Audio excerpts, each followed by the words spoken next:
ফরিদপুরের বিশিষ্ট শিক্ষাবিদ ও রবীন্দ্রসঙ্গীত শিল্পী মিসেস লায়লা চৌধুরী ও বিশিষ্ট লেখক ও কবি হালিমা খাতুনের মৃত্যুতে ফরিদপুর সাহিত্য পরিষদের উদ্যোগে শ্রদ্ধা নিবেদন করে স্মৃতিচারণ অনুষ্ঠান অনুষ্ঠিত হয়েছে।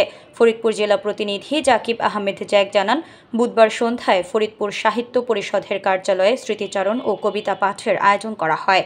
ফরিদপুর সাহিত্য পরিষদের প্রতিষ্ঠাতা সভাপতি অধ্যাপক এম.এ. সামাদের সভাপতিত্বে এ সময় উপস্থিত ছিলেন ফরিদপুরের বিশিষ্ট চিকিৎসক ডাক্তার ফজিলাতুর নেসা রানা, প্রবীণ লেখক সাংবাদিক মফিজ ইমাম মিলন, বিশিষ্ট সেতার বাদক ফারহাদিবা আহমেদ, মোহাম্মদ ফাহমিদুর রহমান, মোহাম্মদ মাসুদ হোসেন, নাট্যকার ম আহমেদ নিজাম, কবি আলিম আল রাজি আজাদ, কবি আব্দুর রাজ্জাক রাজা সহ অন্যান্যরা।